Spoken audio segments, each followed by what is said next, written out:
guys, so some of you know I just got back from Chicago. We were doing a big creator meetup in Chicago, hanging out with Jessica Kent and a few other people, and one of them was Chris, or Non-Serial Fun Seeker, as he is on YouTube and TikTok. So I got to sit down with him, which was really cool, and it was really important to me because he is a veteran, a combat veteran with PTSD who's also experienced the legal system, particularly here in Florida, in Volusia County, where I live. And I got to sit down and talk to him about being a veteran, about PTSD, about being in the system, about trauma. There were so many different aspects and angles and things that we were able to talk about. Now, this is a long interview, but to me, it was important. A lot of the stuff that we touched on was important. Chris is not only an amazing human being and a great individual, he is super intelligent and he has a lot of really powerful insights. So I hope that you guys will check it out. It's different than my normal content, but I think that there's mad value in it. I'm not going to do a very long intro on this one because we have a lot of ground to cover. So with no further ado,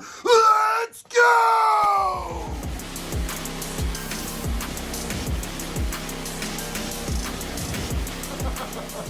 Hey everybody, I'm here with Chris. Chris, I'm glad you're here with us, man. Yeah, I'm glad to get a little gay with you. Absolutely, I'm glad that we're getting gay together. So, you served. What branch were you in? I was in the Army. Okay, and what years did you serve? I signed up in October of 2000, just before 9/11, and the world was a much different place. I thought I was gonna. First of all, the county sheriff of Volusia County kicked my buddy's door down, and I was up in the front yard with zip ties and with about 40 of my buddies, and luckily we didn't go to prison that time. But that's when the recruiter I was selling coke to, out of the Applebee's kitchen, I called him up and I said, "Man, I need to get out of town." Okay, so look, you can't just say zip ties and not give some sort of explanation on the zip ties. I mean, look, they had some intel that we were moving maybe hundreds of thousands of dollars worth of product out of a certain house in the Deltona, Florida, and there was a guy in Miami that that owned a car transporting business. You know, they would like drive a car to a different lot, you know, like to sell it and shit, and dude would just throw a bunch of stuff that came off of a boat in Miami into the trunk, and he would drive it up I-95. It's a great way to traffic substances. Look, Pedro always did us well. Pedro always fucking, he was always on time. And he told us he was gonna be there at 10:30. Well, at 10 o'clock that night, the fucking sheriff kicked the fucking door down. And there was DEA there, there was fucking, like, it was about 6 agencies all there, and they kicked the door down. And we had nothing but seeds and stems and a couple bongs, man. And nice. and they searched the fucking house. We laughed, and then we watched Pedro drive by the fucking house as we were all zip tied on the fucking front lawn. Okay. And he honked and he waved and he chucked us deuces, and we all laughed. And the county sheriff was there himself. He was not too amused. Was this before Chitwood? This was it was before Chitwood. In fact, dude, I think is now a congressman or senator. Yeah. That's terrifying. He's a piece of shit. Okay. So his professional career, his professional trajectory landed him exactly where you would think a dirty cop would. Yeah. Politician. All right. So, but anyway, so I called up the guy, a recruiter for the Army that I had been selling coke to again out of the Applebee's kitchen that I worked at, and said, I need to get out of town. I need to lay low. You know, I need to change some shit up. And I didn't know what the fuck I was going to do with my life, so I thought, well, let's go get some college money, and, you know, the world's a cool, fucking sweet, peaceful place in October of 2000. Yeah, which quickly devolved into something else. When I got to the Army, when I got to my duty station at Fort Hood, Texas, we were on what is called DRV 1, which is, there's different levels. There's 1 through 6, and that's basically deployed readiness division. So what they do is so if something happens in the world and they need infantry, they'll have 1 battalion of infantry ready to go. And you have 24 hours from the time shit goes down to be on an airplane. That includes, so you had 2-hour recall. So if they called you up at 3 in the morning and said, get in fucking formation, you gotta show up and get in formation in 2 hours. That includes saying goodbye to all your fucking family, throwing your bags in the fucking car, driving there, and not knowing where you're going. And then you got to load up all your equipment, all the tanks, all the Humvees, all the shit, and then you got to be on an airplane, wheels up, in 24 hours. So at what point do you know where you're going? When they fucking tell you. Okay. And bro, with the military, everything is just a matter of like, and so when 9/11 happened, we were on that elevated status, and it was all just a bunch of training exercises. You know what I mean? Like they would call us in and be like, yeah, this isn't real. Like nothing's going on in the world. Then we watched 9/11 happen. Yeah. And I remember we were dude across the hall from me in the barracks. He came out and he said, "A plane just flew into the World Trade Center." Fuck, that's wild. We went. He had a big screen TV in his room, and we went over there. We were watching it, and it was in between. We had done PT that morning, and we were getting ready for work for 9 o'clock formation to go to work. And we were all in the barracks, hanging out, eating breakfast, and getting ready for the work day. And we're watching that. What the fuck? And then, it was a lot of speculation when the first plane hit. But then we watched that second plane fly in, and we just watched it like in slow motion. It felt, and just watched that plane come in, and the room just, everybody just deathly quiet, and we watched that plane hit, and all the training, all the things, you go through basic training. They shoot live bullets over your head, but in your heart it's not going to hit you. You know what I mean? This is all just a training exercise, so it doesn't hit the same when it's reality.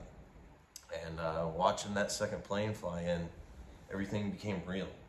All that training became real. And I remember my next door neighbor, Sergeant Rashish Nolan, first dude bought me beer when I first showed up. The first day I got to the unit, he was like, I was 19, I just turned 19. He's like, "You got anybody to buy you beer yet?" And I was like, "No." He was a sergeant too. He's like, "Come on, let's go." Anyway, one of the dopest dudes I ever knew. But I remember he stood right next to me, and he said, he broke the silence. He said, "Well, boys, you ready to go?" And he turned around and he walked out, and nobody even answered him, Like we all just sat there still stunned and realizing that like it's go time.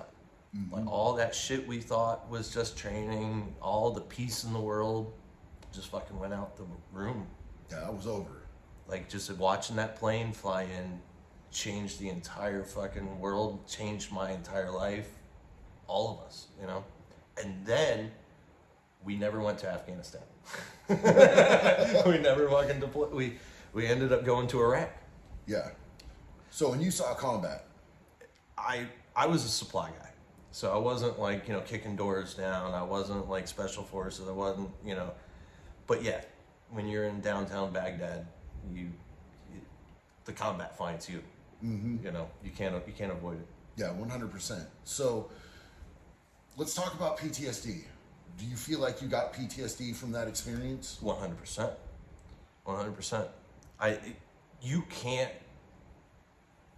in our society, the way it is today, you can't avoid PTSD. Like, trauma is not, the veterans don't have a monopoly on trauma. Our society traumatizes people. Like the way we live in our society is traumatizing. People are going to get PTSD, and one of the things I learned through a lot of intense therapy from my PTSD from the military in my time in service was that I had PTSD before that. Yeah. I had I grown up with an abusive stepfather, and I had childhood trauma that I never healed from. I didn't even know it was a thing. The one thing that I've noticed is a lot of people who have served have a better grasp on what PTSD is, and have less of a concept that it's a monopoly of people that have served Right. than normal everyday people. Like, you know, me and you have discussed, I would take my service animal and, you know, people would approach me and be like, oh, you can't have the dog. She's a service animal. Oh, okay, what's she for? My PTSD. Oh, thank you for your service. And then I'm in a really weird place because I don't want to be like a stolen valor dude. I don't want to like say, okay, thank you. You know, like I have to correct that. I feel like I have the responsibility to correct that, even though it's an assumption on their part.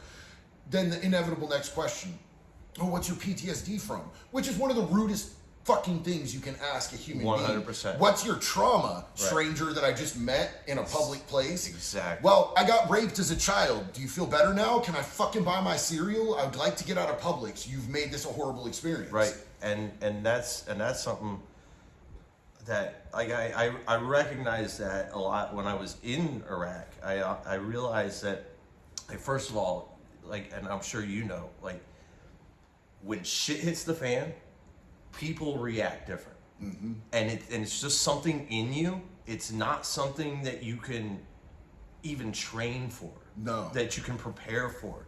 You can. It's like the guy who trains to be a boxer, trains to be a fighter, gets in the ring and takes a fucking punch and shit's, you know, what did Mike Tyson say?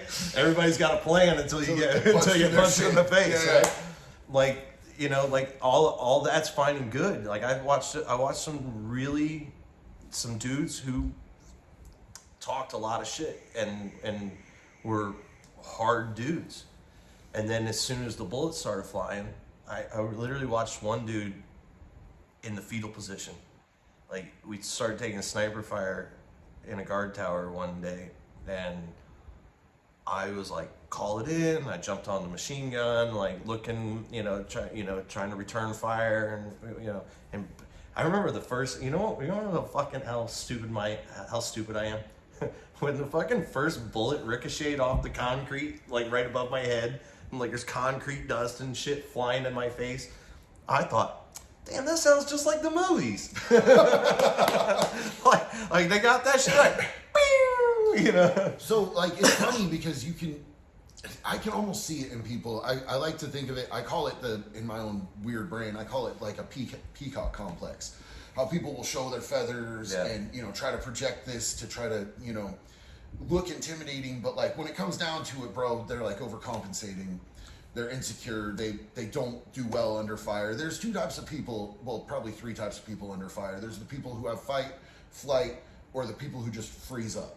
You know what I'm saying? 100%. And you won't even know which one you are until it's time. Until it's go time. Yeah. You know, and the thing is that it doesn't make you weak. It doesn't make you any less in any way. Like, some people are wired for it. Some people just aren't. It's self-preservation. Honestly, I should not run towards the danger. No, I should not be running head on into the shit that I do most of the time. So I play with alligators way too casually, my friend. Yes. For a lot of people. But that's the way I'm wired. Let's just touch base on this real quick. We're both from Florida. We live like 30 minutes away from each other. We're in Chicago today. It's snowing right outside that window. It is cold as hell. And we're both Volusia County, Florida. My fucking feet prisons on. Yeah, this is ridiculous. Man. We had to come to Chicago to meet. We had a friend that flew us out here, and we're in an Airbnb, and we're waiting on her. She's doing makeup or whatever she's doing. You'll see her later. If we see her later. If we do. But yeah, so it's freezing in here. I'm just happy to wear a shirt. Ian Bick is not here to hold me hostage and human traffic me on the internet and make me not wear shirts. Because it's a little weird to be sitting across from another man just shirtless when he's got a shirt on. It has to be like both of us in the buck or neither of us in the buck. Let's talk about this, man. So you have had legal entanglements since you've gotten back, correct? Oh yeah. Do you feel like there's any direct correlation from any of the trauma from serving? Like, was there a progression that kind of got you there, or do you think that was completely unrelated? A lot of that came from my childhood, but absolutely the military exacerbated a lot of that, and then coming back and not having a way to, wasn't given the services to fix those things. Yeah. You know, or to help me cope with those things. And was always taught, was the military's just suck it up and get over it kind of thing, So it was, I wasn't all, the Iraq War, the 20th anniversary of the Iraq War was just the other day. And in fact, March 15th next year will be 20 years since I deployed to Iraq. And I still can't get disability. The VA has diagnosed me with combat-induced post-traumatic stress disorder, but they can't verify that. They refuse to give me disability because they say that they can't verify that, that I experienced trauma in combat. Isn't combat traumatic in and of its own nature? Like, wouldn't it be? You can't go over there without coming back. Yeah. You can't go. Like, even here's the other thing that my time over there really taught me, that it's the acceptance of death. Mm-hmm. It's the accepting that right now is the time. A car could fucking drive through that fucking window right now and kill us both. A fucking meteor could fall out of the sky and fucking take us. A sinkhole could open up and swallow us. Now is the fucking time. Now is the fucking moment that you die. Mm-hmm.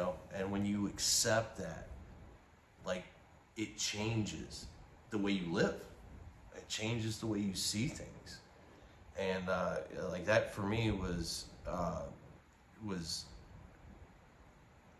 good in a lot of ways, but it also had negative connotations too, Yeah. Not being scared to die is, being scared to die is sometimes a good thing. It has health benefits. It's self-preservation. Yeah. But sometimes we get a little, us veterans especially. So you already have issues around trauma and probably a predisposition to PTSD before you go in. You go over there, like, in this undisputed, heated combat. You get through it. You come back. You put your life on the line every minute that you were there. You come back and they just fuck you on the services. Yeah. The VA is just like, fuck you. You've been diagnosed, but we're still not going to do anything for you. Then you get into legal trouble. How was being incarcerated as opposed to serving?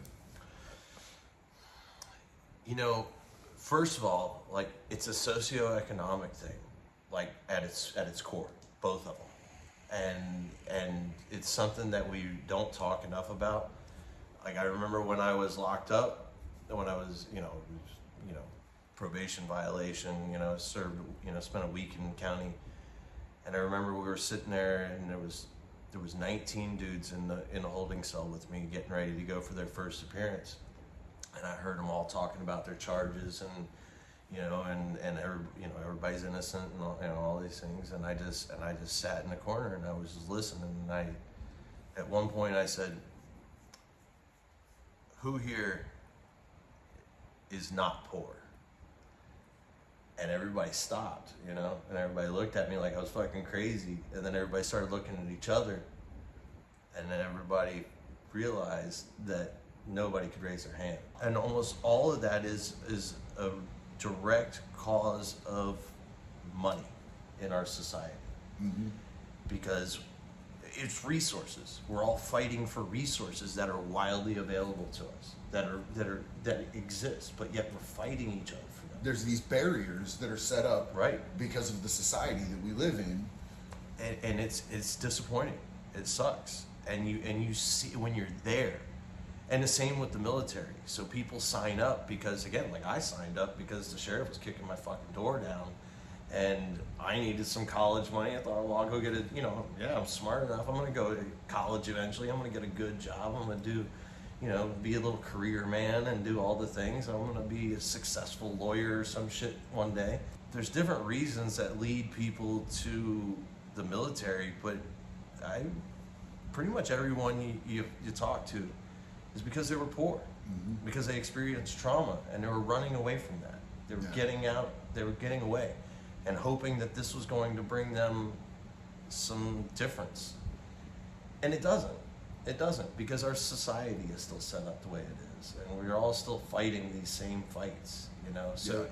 when you go into jail and you see it's the same in a lot of ways, but we're all there for the same reasons. You know, we're all there because of some trauma in a lot of ways. I hate to just overuse that phrase, But it's highly relevant. the more you see and the more you've experienced and the more you unpack what trauma is and how it affects people, you can't unsee it. It's an overwhelming common denominator. It's in the these under types of it's the situations. underlying thing. I see it in everybody. Like it's a spectrum to me. The same way autism and ADHD are. Everybody's on the spectrum. It just depends. The spectrum is 0 to 100, right? Yeah. You're somewhere on. If you think you've lived a month on this goddamn planet, you're not at 0 anymore. You know, you get traumatized, you get scared, things happen. And so if we don't recognize that and allow people the space, and I know I'm just rambling, going way off topic, but if we don't allow people to really be okay with their trauma, you know, give them the space to accept where people are, meet people where they're at, instead of having expectations of them being healed or coming back, you know, like there is no fixing it. We can't fix it, but we can meet people where they are. Absolutely. And bro, even the progress that we do make is not linear, bro. Like, you can have days where you feel healed and whole and put together, and then the next day you might feel worse than you did in the first place. You know what I'm saying? Like, it ebbs and flows, and there's cycles to healing and recovery and mental health. such is life. So, okay, at what point did they switch you from like a normal, you know, everyday court scenario to giving you veterans court? When I first became homeless, well, this is the third time I've been homeless. But that's, you know, that's a whole different story. But no, I became homeless, and I was on probation in South Florida, and I came back up to North Florida, or Central Florida, where, you know, I'm from, where I've got my roots, where I have business and all the things, but I didn't have a permanent address, and they said that I violated my probation because I didn't have a vehicle, and I didn't have a way to go check in South Florida, even though I was going to I showed up to my probation office at my scheduled meeting with my probation officer here in Volusia County, and then when I showed up, they tackled me and they fucking arrested me and they threw me in jail for a week, and because I didn't check in South Florida, which it was insane. But when I sat in jail for a week, and I finally got in front of the judge, and my public defender came over and he said, "Yeah, they're offering you a year and a day."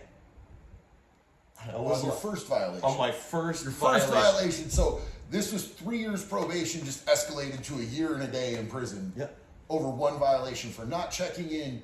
But you were checking in one county. Was it you only had the charges from the one county, and you were? And I was back where my charges originated from. Oh wow. I came back to where my charges originated from, and they still were like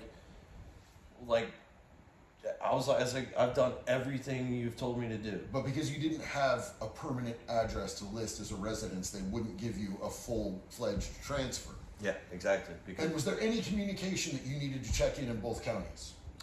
no. Yeah. That checks out for Florida. Because I was 100% like at least every other day for 2 months. I never went more than 2 days without contacting my probation officer. I was in constant contact. This is my situation.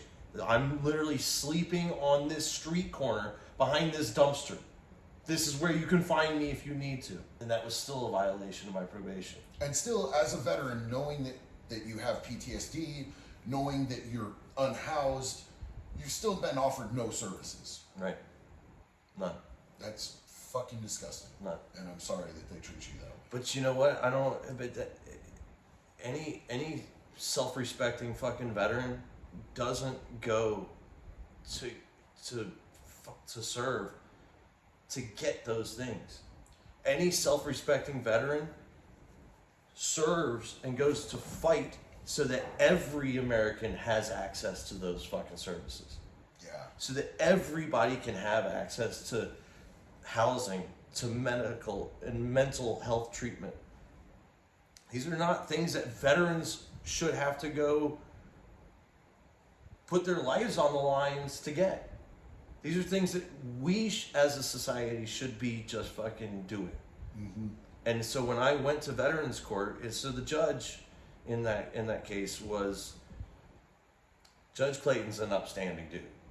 Yeah. And I don't say that much about the system, you know. Yeah. Like Chitwood and Judge Clayton get a fucking pass from me because I'll say they're Foxman in Volusia County too. Who? Matt Foxman. I That haven't judge fucked with saved my them life. personally, but yeah, and that's the other thing. When you go get locked up, they'll you'll find out exactly which judges are about what. Foxman's nickname in county is Set 'em Free Foxman, but he gave me the opportunity to go to treatment instead of sitting in jail until they hit me with these charges. And it was an overwhelming amount of charges. When I went and saw him, I was already on $130,000 worth of bond, and the state had dropped more charges from the past on me. They just kept coming at me, and there was like $105,000 bond, and there was no way I could pull 10 grand out of my ass. Right. And he said, "Look, if you'll Well, agree to I go-" don't know. I heard you were pretty good at making 10 grand appear. yeah, That might have been the reason you got charges. I had shut that operation down, but he offered me, you can either sit in jail, you're going to lose all that bond money you've already paid, or you can go to treatment. You want to go to treatment, and I'll drop your bond. Can you pay like $1,000 today? I was like, I can absolutely do $1,000 today, and I would love to go to treatment. That's an opportunity I've wanted. And he's like, well, you're in luck. We're going to send you to treatment. And the DA was upset, like beyond upset. She was livid. And he was like, you want to see me piss her off today? And I was like, wholeheartedly, let's run this. I'm here for this. And yeah, he laughed, bro. He laughed. This DA was obnoxious about how much he hated anyone that came into that courtroom. And he was sympathetic. Like, he believes in recovery. He's a recovery advocate. I believe his son-in-law is in recovery, and he's seen what can happen. He's also been a drug court judge for years, and he absolutely believes in recovery. And there have been multiple times when I've gone back before him representing different treatment centers and saying, like, Your Honor, we'd really like to get him out, and we've got a bed for him right now. Right. Right now, we've got a bed for him. We can line him up with job placement. We think that we can turn this situation around for this guy, but we can't do it while he's in county jail. And I've only one time ever had Judge Foxman turn me down. It was when it was my best friend that I really wanted to get out, and the state was really adamant about it. It turned out they had a bunch more charges waiting for him. They actually had a detective come and speak out to the judge about how much he shouldn't be let out. But like, I had him a job lined up in a mechanic shop, a bed at a treatment center. We had letters from his parents, letters from the employer that was ready to take him. Yeah. And Foxman was ready to do it. And then the detective stood up and had his little spiel, called him the biggest drug trafficker on Beachside in Daytona. He had 4.6 grams of fentanyl. Like, 4 grams is the determining, that's where trafficking starts. Bro, and he had a 1.5 gram a day habit, bro. Bro, I can walk a block on Ridgewood in Holly Hill and fucking and find it on the side of the street. You already know. That's fucking wild, man. That sucks. At the point when you went to Veterans Court, how did that stand up as opposed to being in a normal civilian court? It's night and day. It's night and day. There's wraparound services, Like they take, first of all, they take into account your trauma, your past. which other courts really don't do. They don't let you. There's no judicial weight given to the traumas you've experienced, and that's why I think it's completely unfair that veterans get that exclusivity, because the trauma is not exclusive to veterans. PTSD is not an exclusive fucking veteran thing. Yeah, we get it from there, but we get it in people are getting it all the time. You've got it. Everybody's got it. We need to weigh that in our judicial system. Mm-hmm. We need to let people. We need to understand what's driving people to these situations. What's the cause? What is you know as well as anybody, like addicts, criminals, whatever it is, it's because there's things not being met. There's basic resources that they're not getting. Yeah. And just like making, a court that understands that, like says like, okay, what are you lacking? What can we help you? I've never heard that in court, you guys. Right? I've never heard how can we help you, or what are you lacking in court, or let's talk about what your traumas are, or right? Anything like that, anything close to that. But it should be. It 1000% should be across the board. We should be trying to. And I told Judge Sanders, I spoke with him and I said, because he does Veterans Court, but that's every Friday, that's most of his Friday, but that's not, and I think it's every other week. Like it's not even, that's this much of what that man does in the judicial system. And I hope that he can take, and I told him, I said, I hope you can take what we're doing here and carry this over to the civilian courts, like if you want to call it that, it's dumb. Like it shouldn't be there shouldn't be a judicial system for veterans. Shouldn't be a judicial system for people who didn't serve. It should just be a fucking judicial system, because we're talking about people's civil rights. We're talking about the values that this country supposedly stands on. We're not talking about preferential treatment because you went and did a job overseas somewhere. Shouldn't supersede or give you extra civil rights in this country. Everybody should have access to the same system that we should all be operating under. We should all be living under. We should be thriving under. And instead, it's oppressive, and it doesn't work for us. I can see that, but like having been through the whole gamut of prison, like it becomes very apparent really early into that experience that this is not about rehabilitation. This is not about what's best for the community. This is about profit. Right. You are fucking state property, and this is about we're getting funding from this, we get funding from that. We have private contractors that are using your fucking labor, and we're paying you nothing, 30 something cents an hour, but they're paying us a decent wage for you. We've got AT&T call centers, we've got furniture shops where you're doing slave labor. It just becomes painfully apparent, and like the whole infrastructure of even like a progressive liberal state like Oregon, where they want to pretend that there's not slave labor, their Department of Transportation, all of their shit jobs are done by inmates. The Department of Forestry, all of their shit jobs are done by inmates. There's the firefighting crews where the shit jobs are done by inmates. And they can't even get a job as a firefighter when they get out. Absolutely fucking not. And they'll hire them at 30 cents an hour while they're locked up through DOC. It's slave labor. Yeah. It's straight up slave labor, and that's what they.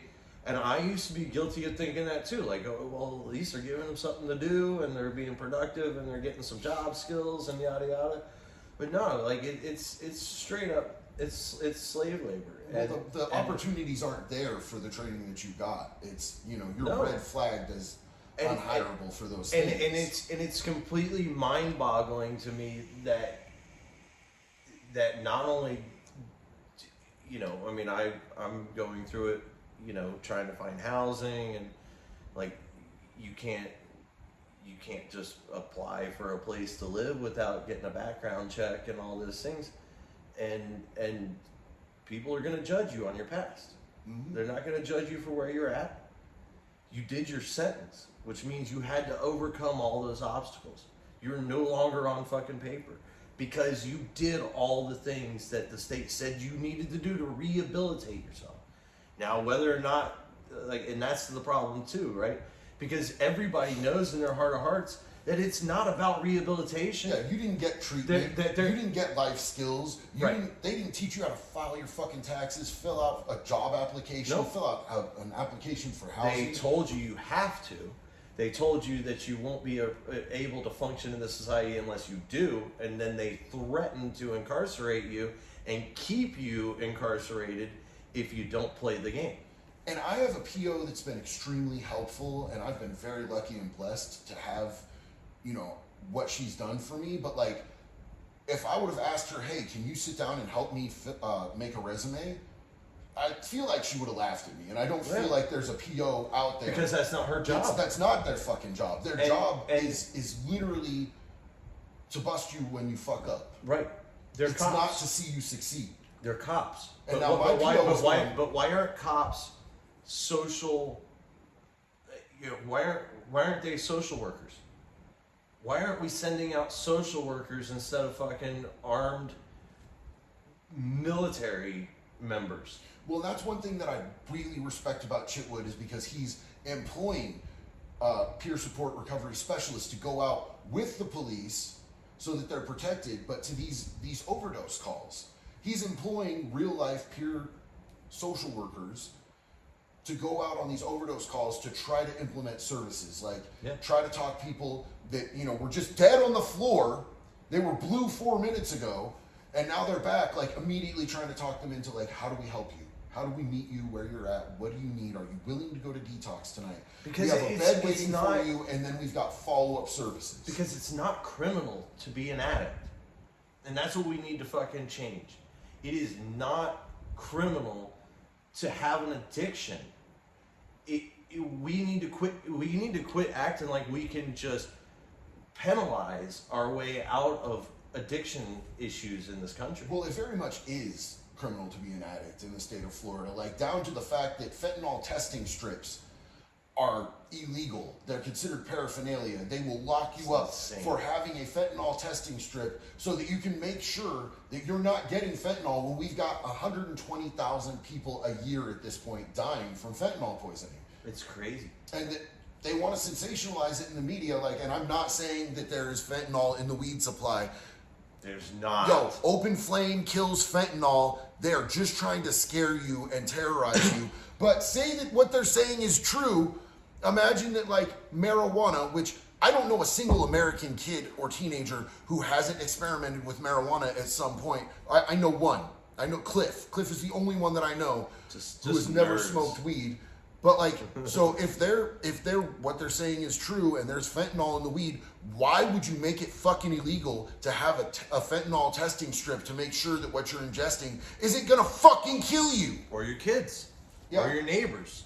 And it's just better for our society as a whole. But I guess that harkens back to the other point. They don't want us to be a healthy, functional, happy society. They want to keep us fighting and segregated. 40% of the people serving time in this country, which is an astronomical rate per capita of people in prison for our country. We are 40% is for drug. The U.S. is number one, baby. Yeah, we're really killing it and locking people up. We're number one in a lot of things, and a lot of them are not good. And people with a criminal record are the only people in this country that it is legal to discriminate against on the scale that we discriminate against them for. And it's forever. And a lot of states are rolling out being able to get pardons for your crimes and having your record expunged. That's beautiful. I don't see Florida ever fucking doing it. But that's also the other problem I have. We're supposedly a United States of America. But your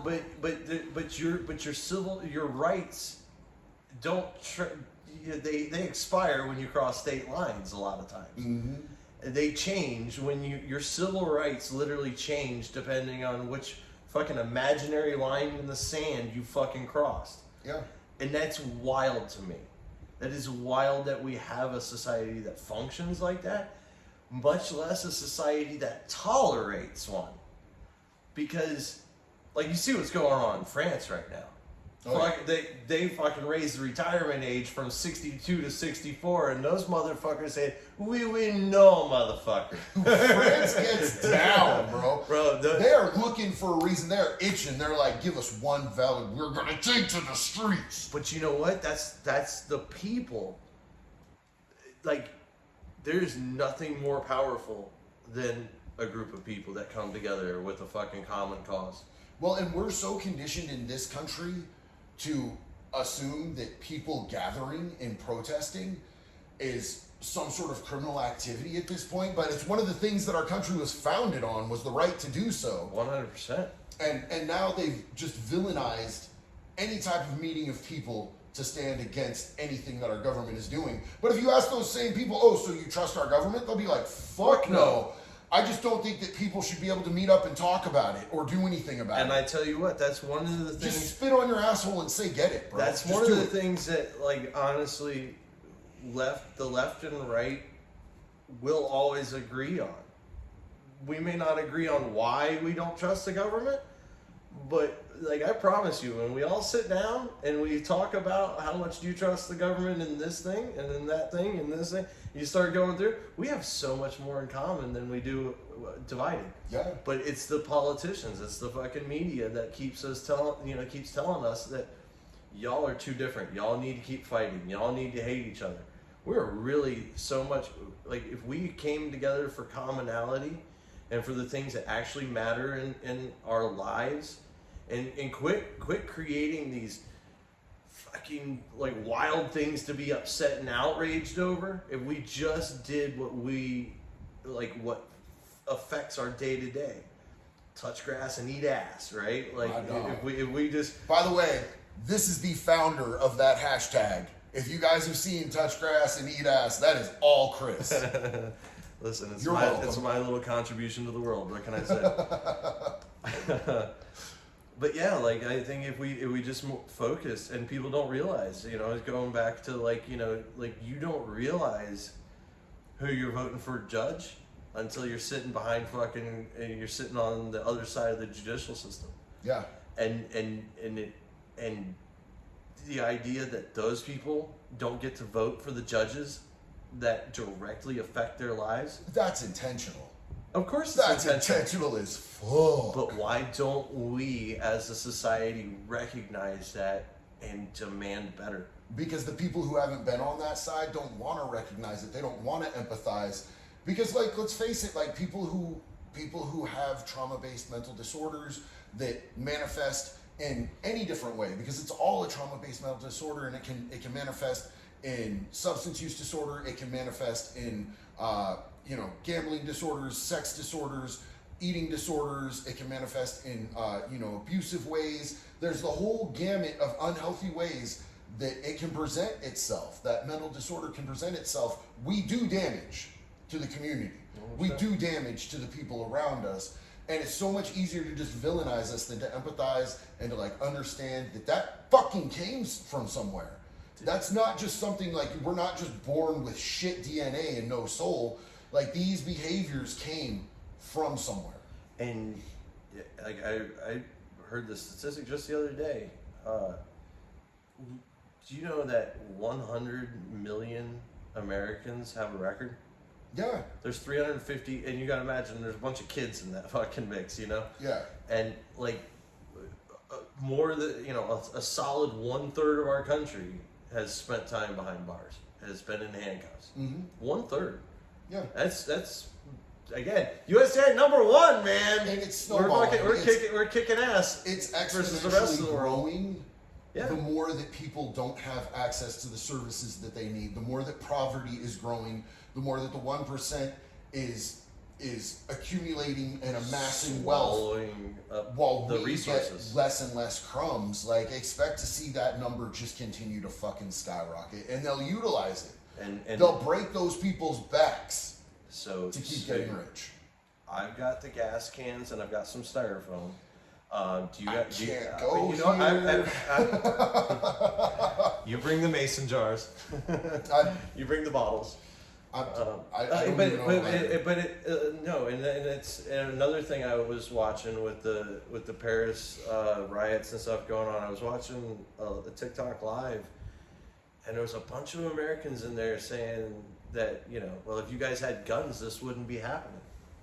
And I thought that's really interesting, considering the United States has 47% of all the guns on the entire planet. and we take it up the ass and on we a just sit minute by and fucking minute take basis. it. Yeah. We just sit and take it. We have the guns. What are we doing with them? Right. The government keeps shitting literally down our throats. Our system is the biggest human centipede ever made, and we just sit there Yep. Just with our guns in hand. relax your throat and just take it.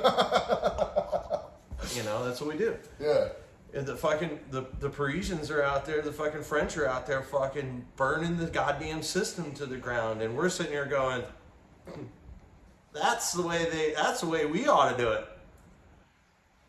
Not today, but that's the way it was. Somebody, not me, but somebody should definitely do that. Yeah. And people don't understand. I'm busy working for an unlivable wage so that I can pay way too high taxes, so I can't do anything about my situation. But And I've said this for a long time. When I started working for myself years ago, I charged people who I knew could afford it. I charged them more, and I got called out on it a couple times. And I straight up said, I said, you called me for a reason, right? Yeah, you got a great reputation. I said, what do you think comes with that reputation? I have to do things. It's not just like people know me for a lot of my social justice, actions, like showing up to a protest. If you show up to a protest to protest Nestle on a fucking Wednesday, what is the first thing everybody's going to tell you?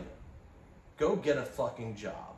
Why are you even able to show up on a Wednesday to protest Nestle at this, But the thing is people expect that you'll show up. People expect that somebody's going to show up, that it's going to be done, that somebody is going to speak for the people, for the better of our society. But then at the same time, they're going to say, why don't you just go get a job and shut your goddamn mouth? Just fit in and conform. Completely missing the fact that, again, somebody has to do it. Somebody has to be there. Somebody has to march. Somebody has to burn this fucking system down. Somebody has to hold somebody accountable. And I am tired of doing it for free. I refuse to do it for free anymore. And when I literally would charge my clients, I would say, that's so I can go protest Nestle on a fucking Wednesday. I love it. I love it, man. Because somebody has to pay for that. I still have to eat. I still have shit to do. But if you want to hear my voice, if you want me to stand up and fight for you, then it comes with a fee. Like, I'll do things and I'll earn my way, and I'll be honest about it. But we can't expect social causes, social justice, right? These are civil rights we're talking about. These are basic, fundamental, not even civil rights. It's not even a legal thing. These are human, like the bare necessities that we should have as human beings. Shelter, safe food and water. We have all the resources for these things. We don't have a need for money. We've created a system that we're enslaved to some fucking magical piece of paper, that isn't even backed by the shiny rocks that we originally created on it. Yeah. Like it's a weird dichotomy that we fucking created as a species. We are animals with cognitive fucking thinking abilities, and we're like, shiny rocks. Me have more shiny rocks than other people, like, Well, it's a fucking weird. It's a weird thing, but that's what we do. So, and that is the cause of all the social and environmental inequity that we have. Mm-hmm. It's about the shiny rocks and the colorful pieces of paper.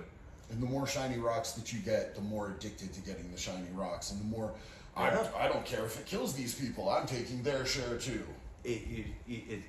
We talked about it before. It's the difference between pulling a trigger and stabbing somebody, right?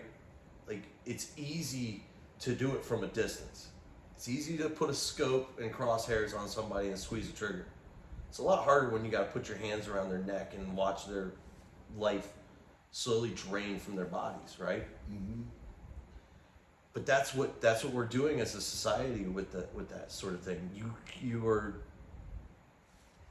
It's easy to take money from the poor kids in Ethiopia as long as your bank account, as long as you don't have to do it. But if you had to go to Ethiopia and take that fucking spoon out of that kid's mouth and be like, fuck you, kid. Yeah. Fuck you. I need an extra digit on in my bank account today. So you're not, you know what I mean? Like, You don't get to see tomorrow. right. But don't worry, I'm working on another yacht. Yeah, right.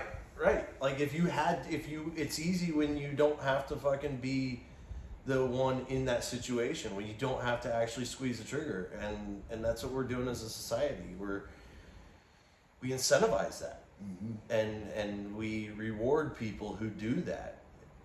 And that's not only completely unnecessary, but is going to be the downfall of our species if we don't change. I think we're clearly catapulting towards that end. We're doing everything we can. Yeah.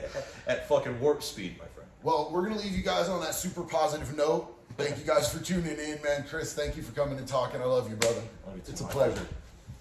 friend. Let's get warm. It's cold in here. Fuck yeah, dude. Fuck. Let's go back to Florida. You sold me out. Did I let you down? Did I let you down? Hey, this one's for you, Chris. If your mental health is bad, touch grass.